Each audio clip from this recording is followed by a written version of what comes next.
Il viendra un temps où les chiites s'accuseront les uns les autres, se battront les uns contre les autres et s'appelleront mécréants, jusqu'au point où ils se cracheront au visage les uns des autres. Et le compagnon dit, « Et quel bien y aura-t-il en ce temps-là? C'est une tragédie. »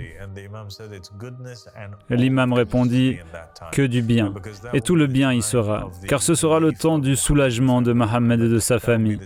Ce sera le temps de l'accomplissement de la promesse de Dieu, ce temps où l'on verra que même les croyants sont divisés, où l'on verra les gens apostasier et partir. »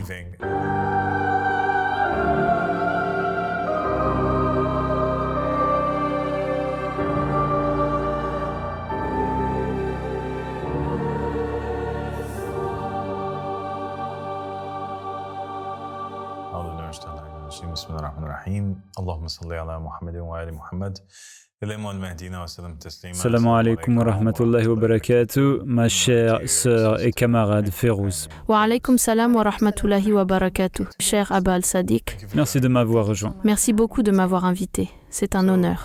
Donc aujourd'hui, nous voulons parler d'une citation de l'imam Ahmed al-Hassan alayhi salam. Lorsqu'il parlait de l'appel du Qa'im, et lorsqu'il parlait de cette da'wa, de cet appel, où il disait que c'est un appel que personne n'atteint sauf celui qui a beaucoup de chance. Donc, la da'wa elle-même, selon cette affirmation, est réservée seulement à une élite. Elle est réservée à la crème de la crème. Personne, sauf quelqu'un d'extrêmement chanceux, ne parvient à répondre à cet appel, à l'entendre et à y répondre et à s'y tenir jusqu'au bout.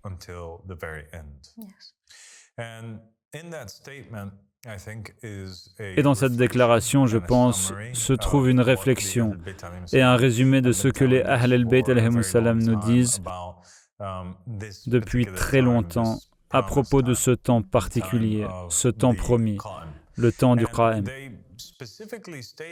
Et ils ont spécifiquement affirmé que ce serait une da'wa et un appel auquel seuls les meilleurs des meilleurs répondraient. Et c'est ce qui se reflète dans les hadiths, par exemple à propos du Raja, où les Ahl al-Bayt alayhimus salam ont dit que quiconque n'admet pas ou ne confesse pas la croyance en notre retour ou en notre Raja n'est pas des nôtres. Donc pour être un chiite, vous devez croire au retour des Ahl al-Bayt alayhimus salam. Et quel est ce retour? Le retour, c'est qu'au temps du Qa'im, le meilleur des meilleurs et le pire des pires reviennent. Et il y a des versets particuliers dans le Coran qui mentionnent notamment le jour du jugement, où chacun sera ressuscité ou tenu responsable de ses actes. Et il semble aussi y avoir cet autre jour du jugement, cet autre jour du Qiyam, où seul un groupe spécifique de chaque nation, selon le Coran, est rassemblé et où les Ahl al-Bayt alayhimus salam déclarent que ce verset concerne le Raja. Et ils disent que c'est le jour où seuls les meilleurs des meilleurs et les pires des pires reviendront. Donc il y a les prophètes et les messagers, les justes, les martyrs, les saints, les fidèles qui reviennent ou qui se réincarnent. Et il y a aussi les pires des pires, à savoir les pharaons et Nemrod et tous leurs chiites, Abu Bakr et Omar et leurs chiites. Et l'histoire finit par se répéter une fois de plus. Nous avons réalisé une série complète que vous pouvez trouver sur notre chaîne, une sorte de mini-série en 6 parties de l'école des mystères divins, où nous mettions en lumière les différentes sunnas des prophètes et des messagers que l'on pouvait trouver dans le Qa'im. Nous y montrions comment les événements survenus à l'époque des prophètes et des messagers et les épreuves qu'ils ont dû affronter se reproduiraient avec le Qa'im et ses compagnons qui subiraient exactement les mêmes épreuves. Donc, si nous résumons dans cet épisode les nombreux thèmes que nous avons brièvement évoqués ou approfondis dans les épisodes précédents sur la chaîne, nous constaterons que le Qa'im, il apparaît à une époque où les ténèbres se sont largement répandues sur le territoire, où l'humanité a perdu espoir, où les puissances du mal et des ténèbres se sont infiltrées partout, où c'est la nuit noire, où règne Satan. Satan a presque pris le contrôle total de la terre. Les récits montrent clairement que le Qa'im apparaît à ce moment-là. C'est une époque où même le mal s'est infiltré dans les institutions religieuses et les narrations ont affirmé que, comme nous l'avons déjà répété à maintes reprises, les narrations racontent que le prophète Mohammed sallallahu alayhi wa alayhi a dit que même les mosquées, les masjids, les lieux de culte seraient vides de toute guidance et même les démons qui existaient à l'époque de Salomon reviendront en ce jour final, le jour du Raja'a. Et ils se réincarnent sous forme humaine, prennent l'image des savants inactifs, discutent avec les gens au sujet de leur religion et ils montent sur les différents minbars ou estrades et ils se contentent de rapporter des hadiths et sèment la confusion parmi les gens afin de les égarer. Ainsi, même les démons qui existaient autrefois à l'époque de Salomon et que celui-ci avait enfermés reviennent aujourd'hui et sèment la confusion et le chaos. Et ensuite, les récits rapportent que l'apparition du Qa'im, selon certains, il apparaît à l'âge de 32 ans précisément. Et c'est à ce moment-là que commence sa da'wah. Et beaucoup de gens sont confus quant à ces événements, parce que certains imaginent une victoire soudaine accordée au Qa'im, l'apparition du Mehdi à la Kaaba, les gens lui prêtant allégeance et puis c'est tout. Puis dans une rage violente, il prend contrôle du monde et c'est la fin de l'histoire. Mais ce que l'on peut constater à travers les récits et ce que nous avons essayé de souligner ces derniers temps, c'est que ce n'est pas le cas. Il semble qu'autre chose soit en jeu. L'imam Ahmad al-Hassan alayhi salam a dit que dans cette da'wah, nous devons être patients, puis patients, puis patients. Puis il y a la soumission, si nous voulons avoir une chance de survivre à cet appel.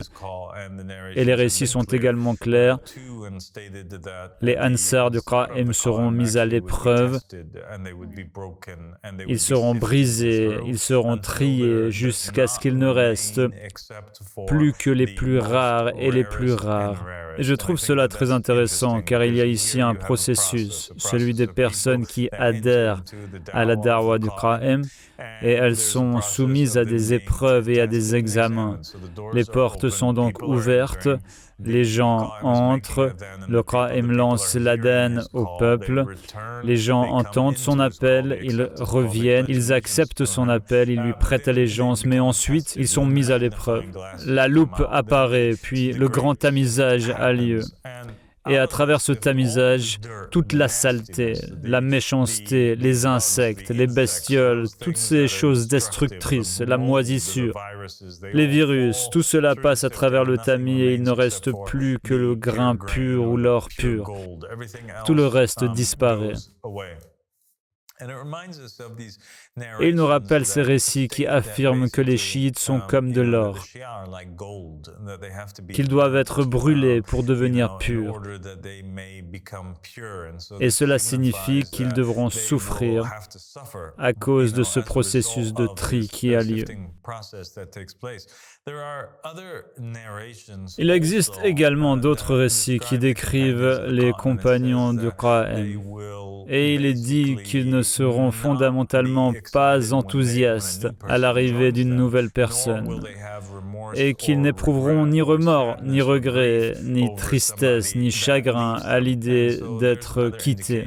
Il y a donc une autre indication qu'il y aura une période où le Qa'im, où le Mehdi aura une communauté, et au sein de cette communauté, il y aura des personnes qui y entreront et d'autres en sortiront. Et puis il y a cette narration fascinante qui dit essentiellement que... Et nous avons également abordé ce sujet dans l'épisode sur la Sunna de Noé, que les jours de la da'wa du Qa'im, les jours du Raiba du Qa'im, dans certaines narrations, l'absence de Qa'im sera tellement prolongée, tout comme cela avait été le cas à l'époque de Noé, afin que tous ceux qui appartiennent à la secte chiite et dont l'argile est mauvaise, apostasient, afin qu'ils échouent au tamisage, afin que ceux qui étaient dans la Darwa et se considèrent comme des compagnons du Qa'im s'en aillent. Et ensuite, il explique le pourquoi. C'est parce que ce sont eux qui nous feraient peur si le Qa'im obtenait le pouvoir sur terre. Les Ahl al-Bayt alayhimu salam craignent les hypocrites qui, une fois qu'un état divin juste sera établi, si en tant que compagnons du Qa'im, il y a toutes ces personnes qui ont de mauvaises intentions ou qui ne sont pas de vrais croyants, qui sont hypocrites, qui cachent leur incroyance dans leur cœur et qui ont d'autres intentions, si elles parviennent à accompagner le Qa'im, puis à entrer et à construire l'état divin juste avec lui et à occuper une position au sein de l'état divin juste, elles répandraient la corruption et le mal. Et l'état de justice divine ne serait plus un état de justice divine. Il serait identique aux états de Satan qui existent aujourd'hui dans le monde. Et donc voilà ici une indication très claire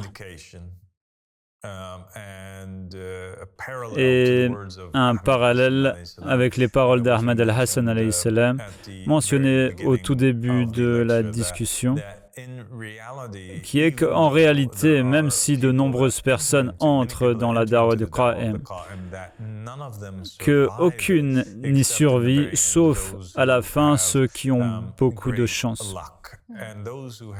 Et qui sont ces gens-là? Ce sont ceux qui sont fermes dans la foi et ceux qui n'auront pas d'hypocrisie dans leur cœur, qui n'auront pas d'argile maléfique. Et l'argile maléfique, l'apostasie de tous ceux qui possèdent cette argile maléfique, fait référence au fait qu'au tout début du monde, Dieu a fini par créer la terre et a fait couler de l'eau pure sur un sol pur, puis il a prélevé de cette terre et il en a créé les corps de Mohammed et de la famille de Mohammed alayhi salam. Et à partir des restes de leur argile, il a créé leurs chiites et tous ceux qu'il a créés, toutes les âmes qui pénètrent dans ces corps purs sont ceux qui sont destinés au paradis. Ce sont ceux qui acceptent la wilaya, la tutelle ou le règne, la suprématie, l'autorité d'Allah subhanahu wa ta'ala et de ses messagers. Et puis Dieu fait couler à la surface de la terre, selon le récit, cette eau impure et nauséabonde, cette eau sale. Et cette eau nauséabonde, malodorante, répugnante, impure et sale, coule sur de l'argile et elle devient alors impure. Et Dieu prend de cette argile et en crée les corps de tous les tyrans qui ont rejeté Dieu comme Abu Bakr, Bakr, Omar, Pharaon, Nemrod et tous ces individus. Et puis il crée à partir des restes de leur argile tous leurs chiites, tous les hypocrites et les non-croyants, tous ces gens. Et ces gens sont destinés au feu de l'enfer. Néanmoins, Dieu étant juste et sage, et afin que personne ne puisse contester sa justice, il prend ces deux groupes de personnes, créés à partir de cette argile, et il les laisse évoluer librement sur terre. Or, l'histoire montre que ceux qui se marient avec de l'argile pure donnent naissance à des enfants purs, et ceux qui sont impurs, qui se marient avec de l'argile impure. Donc l'argile qui est pure, qui se marie avec de l'argile qui est pure, donne naissance à une progéniture qui est pure. L'argile impure qui se marie avec de l'argile impure donne également naissance à une progéniture qui est impure. Et ensuite, les récits rapportent également un événement. Il s'agit de mariage mixte, de croisement entre croyants et non-croyants, entre les gens de l'argile pure et ceux de l'argile impure. Et ils engendrent alors un mélange d'individus purs et aussi impurs. Ils peuvent avoir des enfants, certains bons et d'autres mauvais. Comme par exemple l'imam al-Hadi alayhi salam, qui a donné naissance à un imam pur et infaillible, Al-Hassan al-Askari, mais qui a aussi donné naissance à un Dajjal, un menteur, un imposteur, un faux prétendant à l'imama, Ja'far le menteur. C'est pourquoi Ève, par exemple, dont l'argile est pure, a donné naissance à Caïn et Abel. L'histoire en regorge d'exemples. Le verset du Coran dit « Et il fait sortir le vivant du mort et il fait sortir le mort du vivant », etc. à cause de ce fait que les argiles donneront naissance les unes aux autres. Mais cette situation prendra fin à l'époque du Qur'an. À l'époque du Qur'an, tout ce mélange d'argile prendra fin, car il est dit dans un récit. Dans un récit, il est dit que le Qa'im et ses compagnons ils agiront avec les gens d'une manière différente, selon une sunna différente de celle d'Ali ibn Abi Talib. Ali ibn Abi Talib traitait les gens avec le gifre blanc, et le Qa'im traiterait les gens avec le gifre rouge. Et pourquoi? Il dit que c'est parce que l'imam Ali alayhi salam ne voulait pas combattre beaucoup de gens qui avaient une argile maléfique, car il savait que parmi leurs descendants naîtraient des croyants. Tout comme Mohammed, fils de Abu Bakr. Son père était Abu Bakr et il était maléfique, mais lui-même, Mohammed ibn Abu Bakr, était l'un des plus grands compagnons. Voici donc un exemple où l'argile maléfique donne naissance à de l'argile bénéfique. Et il y a le Qa'im, agissant différemment, car il sait qu'après lui, rien de bon ne sortira des personnes maléfiques. Et ainsi, tout ce mélange d'argile prend fin. Personne n'entre dans l'état du Qa'im, sauf les personnes qui ont la bonne argile. Il y a un point culminant qui se produit, il y a une fin qui se produit, il y a une purification qui se produit.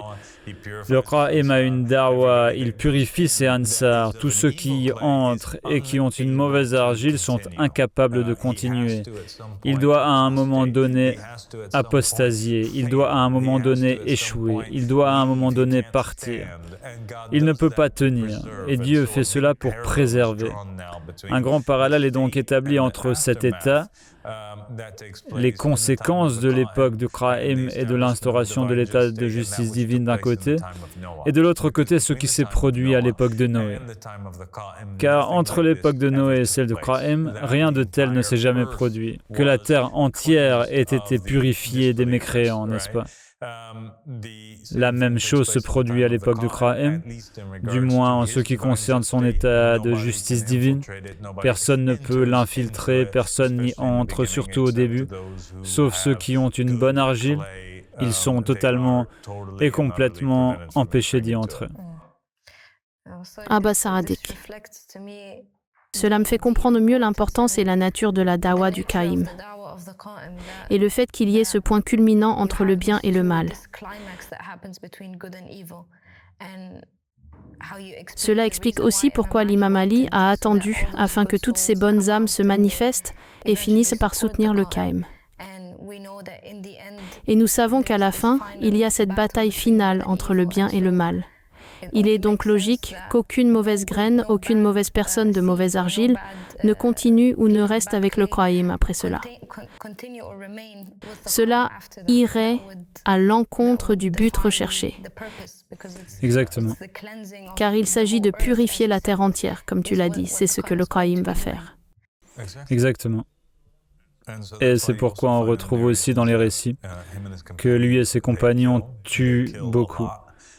Maintenant, quelle que soit la signification du mot « tuer », nous en avons déjà parlé car je ne veux pas que les gens pensent que nous prônons la violence ou quoi que ce soit de ce genre. Quelle que soit la signification du mot « tuer », nous avons... Les récits sont très clairs. Le Qaïm et ses compagnons parviennent à tuer le diable. Ils tuent le mal qui est sur terre. Ils éliminent tous ceux qui ne leur ressemblent pas, le mal qui existe dans le monde. Ils s'en débarrassent et en débarrassent le monde. Et cela se passe exactement comme au temps de Noé. Alors, maintenant, comment les compagnons du Qaïm qui entrent dans la Darwa sont-ils purifiés? Comment la congrégation du Qaïm reste-t-elle pure? Est-ce que tu le sais? Ce serait en passant par des tests, comme tu l'as mentionné au début, et en voyant si leur foi résiste aux défis, aux difficultés et aux tests qui leur sont posés, ou qu'ils doivent traverser peut-être. Est-ce que tu peux nommer quelques tests? Je veux dire, nous avons déjà parlé de ça et nous avons appris de toi et c'était aussi écrit dans le but du sage. Résister à l'épreuve du temps? Exactement, l'épreuve du temps est l'une des épreuves les plus importantes mises en avant dans la Darwa. Et cela illustre bien la différence entre les attentes des gens et la réalité. Le temps est une grande épreuve, il est un grand purificateur. Le temps est mentionné à maintes reprises dans la Darwa de Qaïm, mais aussi dans les Darwas précédentes des prophètes et des messagers.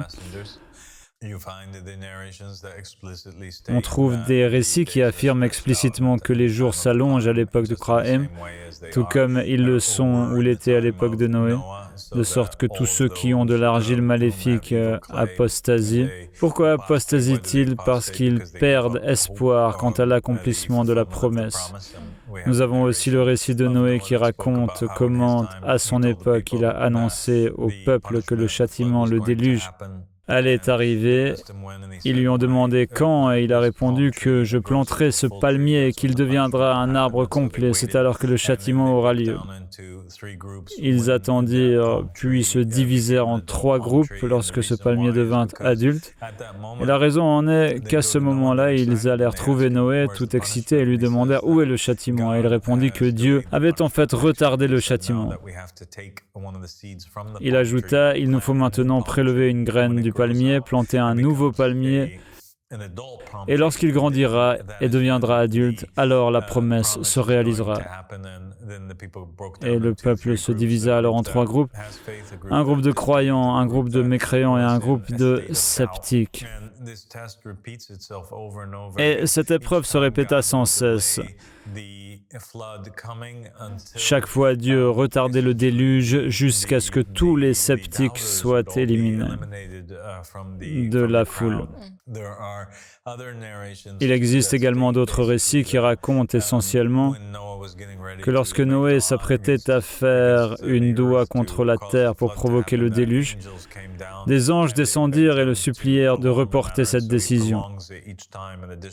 Il la prolongea donc à chaque fois de 300 ans jusqu'à atteindre un total de 950 ans. Ce prolongement donna ainsi plus de temps aux croyants potentiels pour découvrir l'appel, ou à ceux qui avaient initialement rejeté l'appel de Noé pour y réfléchir, le reconsidérer, se soumettre et y accéder. C'était donc une porte de miséricorde. Le temps était un acte de miséricorde, mais aussi une épreuve qui permit aux gens de voir et de ressentir que la dawa était fausse. Voilà en quoi consistait cette illusion. Cela a donné l'illusion aux gens que Noé mentait. Cela leur a donné l'illusion que la promesse ne se réaliserait pas. Et donc, à travers cette illusion, les gens ont dû se retrouver face à un choix. Et ce choix était de croire ou non en Noé inconditionnellement, non pas en fonction de l'accomplissement d'une promesse ou de l'instauration d'un état de justice divine, non pas en fonction de l'élimination des ennemis d'Allah subhanahu wa ta'ala ou de l'octroi de pouvoir aux croyants, mais en fonction du fait que Noé soit ou non un prétendant sincère, que le contenu et la substance des propos de Noé soient ou non en accord avec Dieu, que Noé soit ou non le prétendant sincère du testament, qu'il était l'individu mentionné dans le testament d'Adam, et que d'autres récits indiquent que les croyants depuis l'époque d'Adam jusqu'à Noé se réunissaient chaque année pour examiner le testament dans l'attente de cette chose à venir, le Sauveur promis issu des enfants d'Adam. Et donc, il y a ici clairement une communauté établie par le Qa'im, une da'wa. Beaucoup de temps s'écoule, le temps passe pendant que le Qa'im rassemble ses compagnons. Nous savons que beaucoup de temps s'écoule pendant qu'il est avec ses compagnons, avant l'établissement de l'état divin juste et avant que les événements du soulèvement n'aient lieu, dans le sens du soulèvement physique. Et cela parce que de nombreux récits indiquent que le Qa'im, un grand nombre de ses compagnons l'abandonnent et le quittent pour partir à la recherche d'autre chose ou dans un état de confusion, un état de déni. Il y a donc deux choses qui se produisent. Il y a ceux qui apostasient et quittent le camp, mais ils apostasient et partent définitivement, et ce sont les compagnons de l'argile maléfique. Mais vous constatez également qu'à la suite du tamisage, il y a parfois de l'argile de bonne qualité qui passe à travers le tamis. Parfois, il y a des grains de riz qui sont bons, mais qui passent à travers. Ils se fatiguent, ils deviennent confus, ils sont stressés, ils perdent espoir et ils renient. Cette sunna est celle des messagers et des prophètes, comme lors de l'arrestation de Jésus, où tous les disciples fuient Jésus-Christ.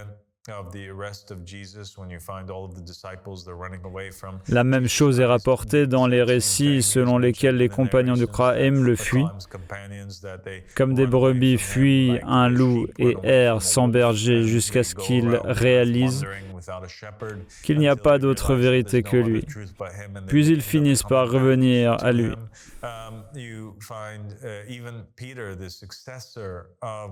On trouve même Pierre, le successeur de Jésus-Christ, qui renie Jésus à 3 reprises après son arrestation. Cela montre que la bonne argile peut aussi parfois être faible et apostate et finir par revenir. Tu trouves dans la da'wa du prophète Mohammed sallallahu alayhi wa alayhi des gens qui, après la mort du prophète, ont apostasié et se sont éloignés du prince des croyants, puis ont fini par le regretter et ont renouvelé leur allégeance et leur soutien au prince des croyants. La même chose se produit avec l'imam al-Hussein alayhi salam. Les gens hésitent à le soutenir, ils ne le soutiennent pas. Ils se détournent de lui, puis finissent par rejoindre Al-Mukhtar pour le venger, lui et sa famille, après les événements de Karbala.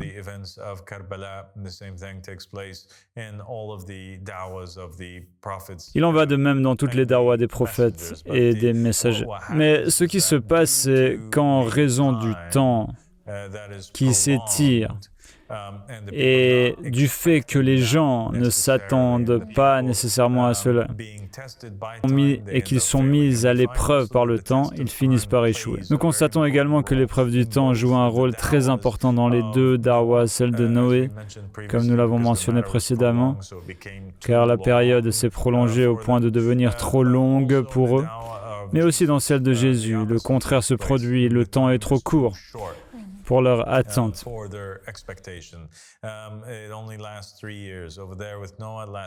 Ça ne dure que 3 ans, tandis que celle de Noé dure 950 ans, trop long.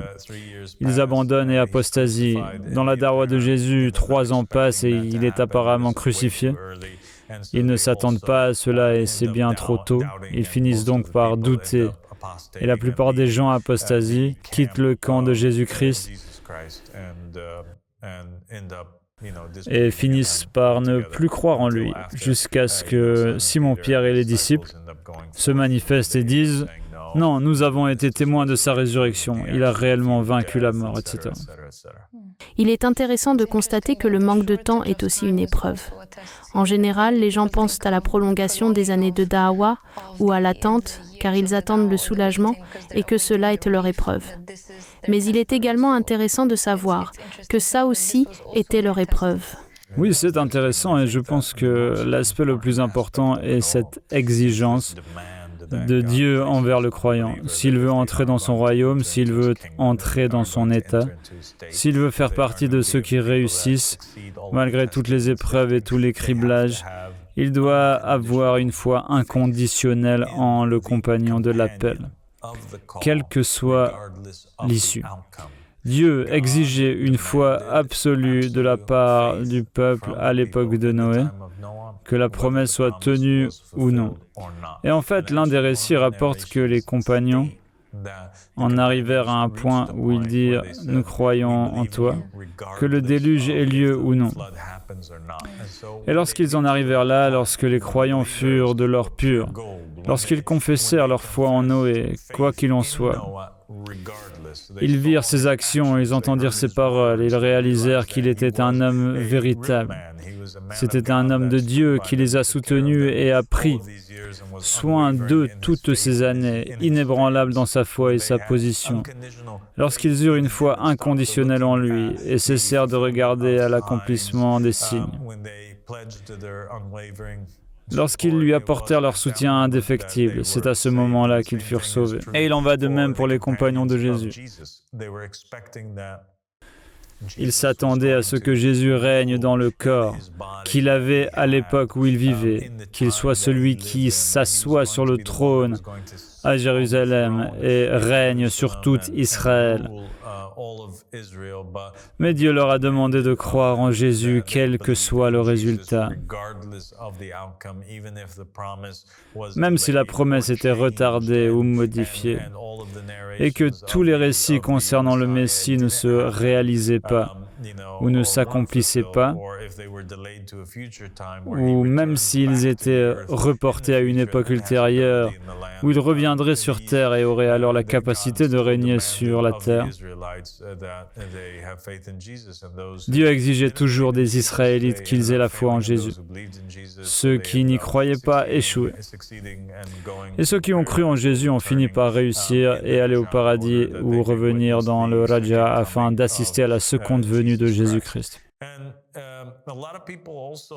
Et beaucoup de gens aussi, s'ils prêtaient attention aux histoires des prophètes et des messagers, se rendraient compte que, par exemple, dans l'histoire de Moïse, dans la Bible, selon les récits, il avait 40 ans.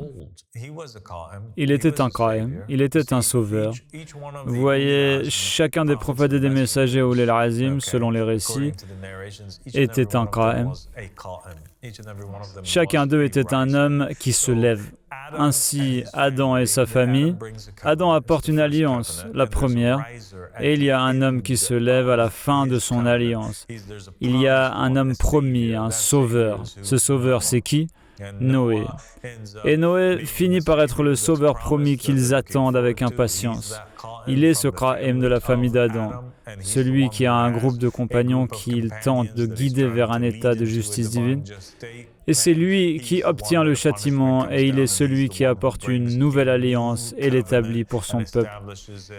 Puis il promet au peuple et prophétise, un jour vous vous égarerez à nouveau, mais il y aura un autre Kra'im, issu de ma famille, de la famille de Noé, un Kra'im nommé Abraham, qui vous mènera au reste de la vérité.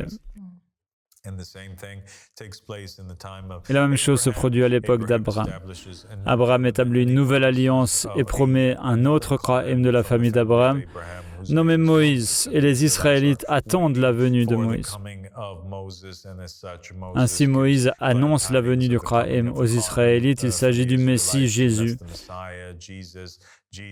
Jésus annonce le Consolateur, le Kra'im attendu par le christianisme en la personne de Mohammed sallallahu alayhi wa alayhi. Mohammed sallallahu alayhi wa alayhi annonce la venue d'un Kra'im, le Mehdi qui est censé venir. Mais voici Moïse, il apparaît parmi les Israélites d'une manière inattendue. Il est né dans la maison de Pharaon. Et ils sont assis là, ils attendent, et il grandit jusqu'à l'âge de 40 ans. Imagine son éducation par Pharaon. Quel genre d'éducation est-ce là ? À ton avis, dans le palais de Pharaon, avec toute la débauche, toute l'immoralité et toute la tyrannie qu'il incarnait. Penses-tu que le Pharaon aurait toléré la présence de Moïse dans le château si Moïse n'avait pas été exposé et n'avait pas été impliqué dans certaines des scènes qui s'y déroulaient? Et Asiya, qui est censée être l'une des plus grandes femmes de tous les temps, elle était mariée au roi des fêtes en personne. Le pharaon Ramsès II est connu pour son extravagance, sa débauche et toute l'immoralité qui régnait au palais. Et pourtant, même s'ils y ont été exposés et y ont peut-être participé, ils finissent par en être purifiés. Et nous constatons que Moïse est un test pour les Israélites car il vient de ce milieu. Ils ont des images de lui en tête, des images qui les ont peut-être perturbés. Et certains d'entre eux ont douté de Moïse à cause de ces images qui leur revenaient à l'esprit du passé de Moïse. Il était au palais et commettait des méfaits. Où il était présent à ces fêtes ou à ces divers événements où il fréquentait des tyrans. Ou encore, il était peut-être responsable de l'exécution de certaines personnes. Et c'est un tout autre sujet que nous aborderons plus en détail dans un prochain épisode.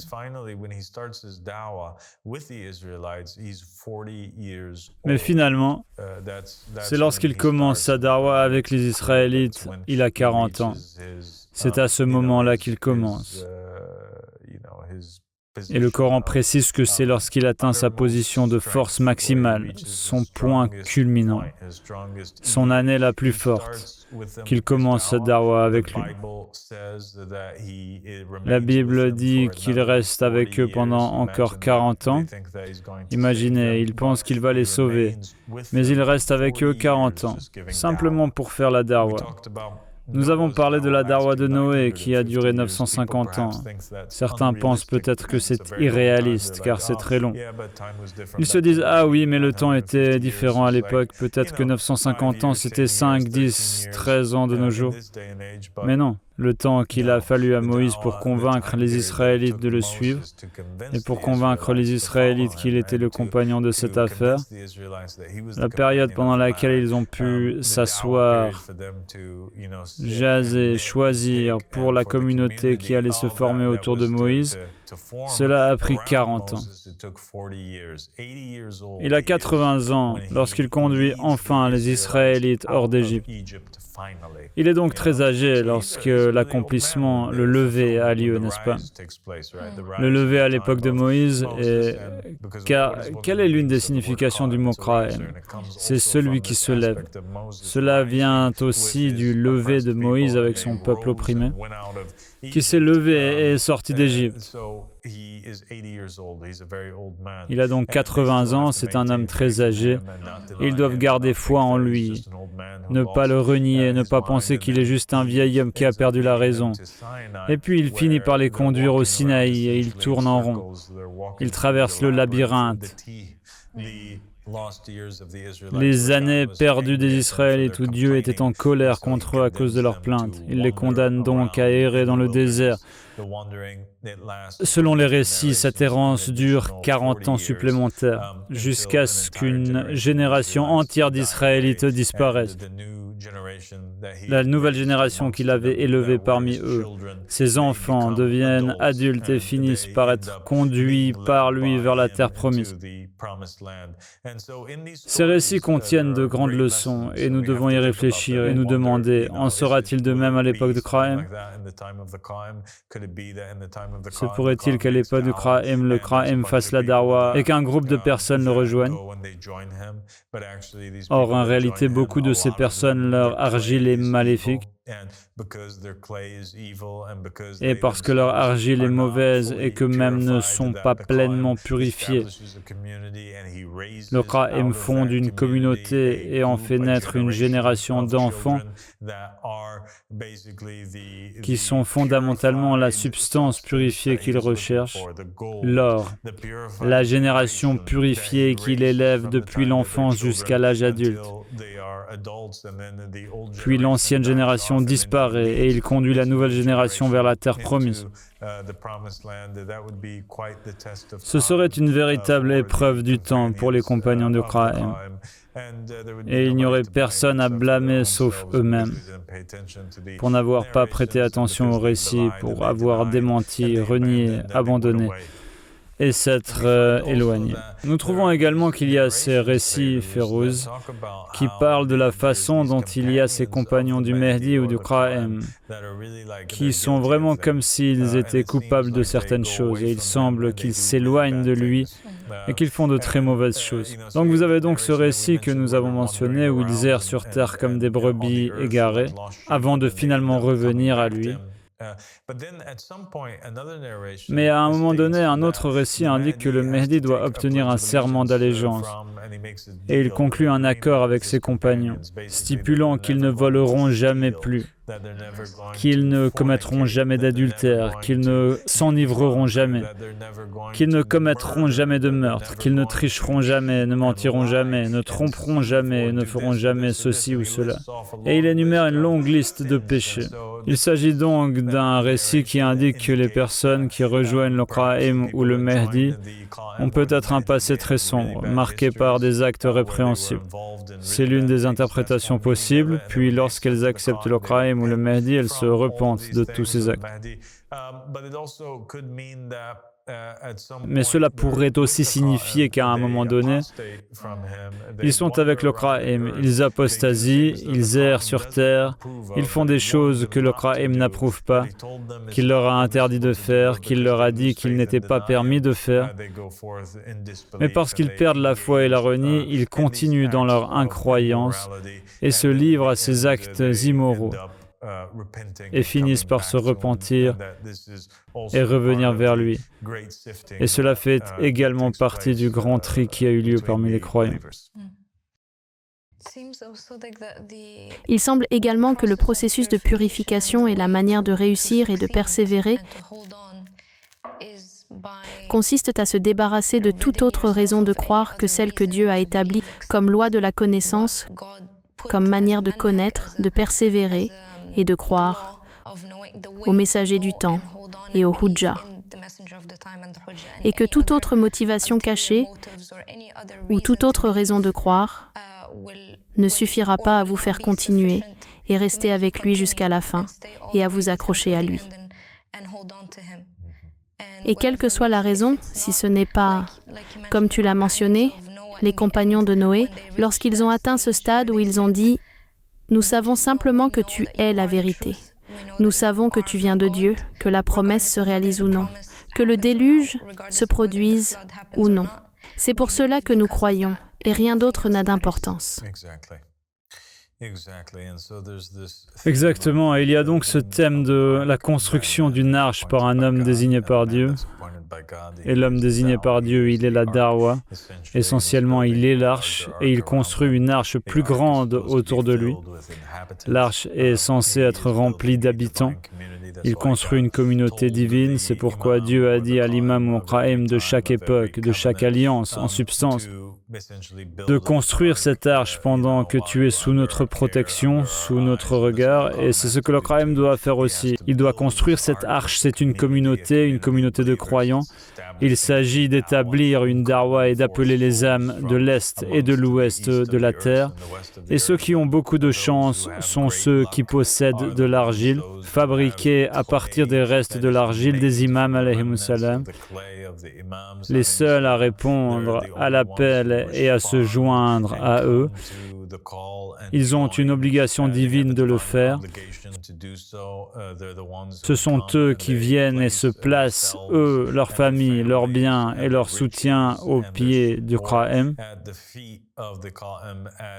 comme l'ont fait les disciples, les croyants ou les premiers chrétiens, lorsqu'ils ont déposé tous leurs biens aux pieds des apôtres du Christ, afin qu'ils puissent construire la première église.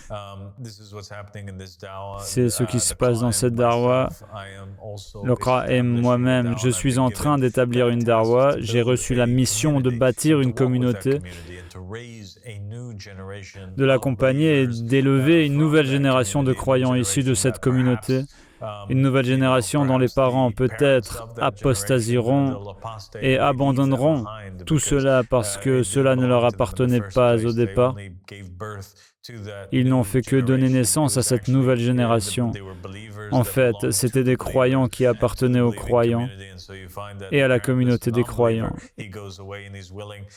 Et donc, on constate que le parent non-croyant s'en va, prêt à abandonner ses enfants, car son argile n'était pas pure, mais que les enfants qui en sont issus étaient purs. Et le Qa'im est tenu d'appeler les gens à lui et de prendre soin de la communauté qui se rassemble autour de lui et d'être patient par rapport aux trahisons qui se produiraient à cette époque. Le Qa'im ne mérite que les compagnons les plus fidèles, Abba al-Sadiq. Il ne mérite que la crème de la crème, comme le disait Ahl al-Bayt. La mission qu'il attend, répandre la lumière et la justice sur terre, exige la crème de la crème. Et il le fait pour les gens. Tu fais cela pour les gens, pour l'humanité. Tu as tout abandonné et tu ne mérites rien d'autre que des gens qui font la même chose, voire plus, et qui se donnent entièrement à toi.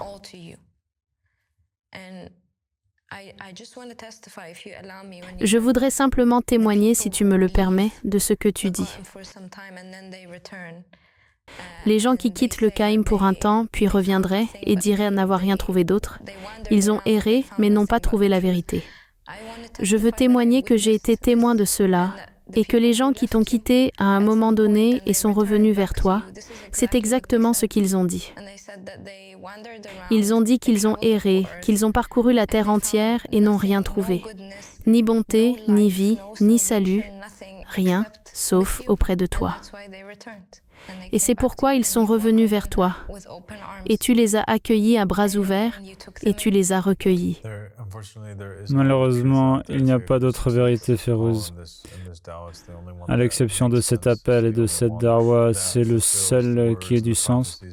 C'est le seul qui accomplisse les paroles et les prophéties des prophètes et des messagers. cette darwa, il n'y a rien d'autre. Et c'est pourquoi l'imam Ahmad al-Hassan a dit que si les musulmans attendent 1000 ans, ils ne trouveront l'imam al-Mahdi nulle part ailleurs que dans cet appel. Car cet appel porte en lui le revendicateur, le prétendant qui revendique le testament du prophète Mohammed sallallahu alayhi wa alayhi, qu'il a écrit sur son lit de mort, le testament que le prophète Mohammed a dit que quiconque s'y accroche ne sera jamais égaré. C'est le testament qui identifie clairement pour les gens comme le soleil en plein midi, l'imam du temps dont le prophète Mohammed sallallahu alayhi wa alayhi a dit que quiconque meurt sans connaître l'imam de son temps mourra de la mort de l'ignorance.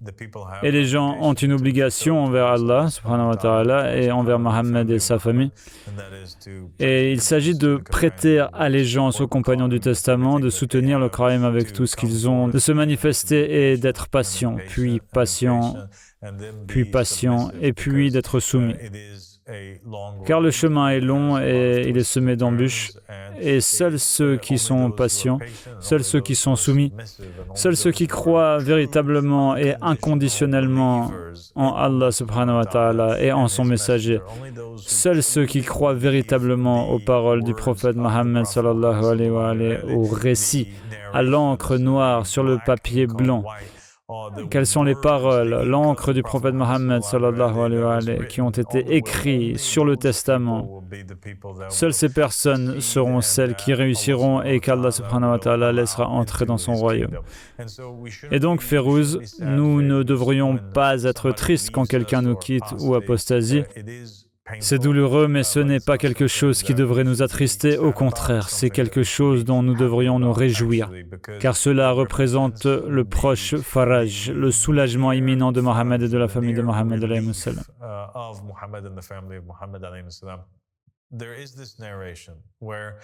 Il existe un récit dans lequel l'imam alayhi salam parlait d'une époque à l'un de ses compagnons. Il lui disait « Il viendra un temps où les chiites s'accuseront les uns les autres et se battront entre eux. Ils se traiteront de mécréants et en arriveront à se cracher au visage. » Et le compagnon dit « Et quel bien y aura-t-il en ce temps-là ? C'est une tragédie. » L'imam répondit « Seulement du bien. Et tout le bien y sera, car ce sera le temps du soulagement de Mohammed et de sa famille. Ce sera le moment où la promesse de Dieu s'accomplira. Ce moment où tu verras que même les croyants sont en désaccord entre eux, où tu verras que les gens apostasient et s'en vont. C'est à ce moment-là que Dieu fera venir le déluge, lorsqu'il aura ce groupe de croyants inconditionnels qui sont désormais en désaccord avec les anciens croyants qui avaient posé des conditions à Dieu, ceux-là même qui avaient des arrière-pensées. Quant aux vrais croyants et à ceux qui adhèrent fermement à cette darwa, ils y croient inconditionnellement, quoi qu'il arrive et quoi qu'on dise. Si l'imam dit que le ciel est vert ou violet, nous l'acceptons. Si l'imam a accompli les récits et personne n'a accompli les récits comme cette darwa les a accomplis, mais même s'il n'avait accompli aucun récit à l'exception du récit du Testament, cela aurait suffi pour que nous y croyions et que nous nous y accrochions fermement. Voilà donc la sunna et c'est ce qu'elle sera et c'est ce à quoi nous devons nous attendre. Sur ce, je pense que nous terminerons l'épisode par une présentation. J'aimerais que le réalisateur vienne un instant prendre cette statue que nous avons en bas. Il s'agit d'un lion, c'est une statue d'un lion assise au pied d'Ahmad al-Hassan. C'est un lion couronné sur la tête. Il représente le Qa'im de la famille de Mohammed, envoyé par l'imam Ahmad al-Hassan, le Yamani, qui fut son précurseur, et le premier des Mehdi, le lion qu'il a désigné. Le lion est son serviteur, son successeur, l'un des successeurs de Mohammed et de la famille de Mohammed, et le successeur direct d'Al-Hussein à cette époque, l'imam Ahmad al-Hassan alayhi salam. Et ce lion se tient là, fier, pour servir son maître. Il se tient avec assurance. Il porte la couronne que l'imam Ahmad al-Hassan alayhi salam lui a placée sur la tête. mais son dos est couvert de poignards et de couteaux provenant des trahisons des personnes qu'il avait considérées comme ses amis et ses compagnons croyants, des personnes qui avaient prêté allégeance au testament et qui ont fini par le trahir. Mais cela ne l'affecte pas. Et c'est ainsi que doit être le croyant. Il ne doit pas être affecté par les poignards venimeux de la trahison. Et les poignards de la trahison sont les pires, car ils ne viennent pas d'un étranger, mais de quelqu'un en qui on a confiance, quelqu'un qui était aimé. Et cette image est ce à quoi tout croyant devrait s'attendre dans cet appel. Et alhamdulillah rabbil alamin, sallallahu ala Muhammad wa ala Muhammad, alayhi wa al-mahdiyin wa sallam taslima.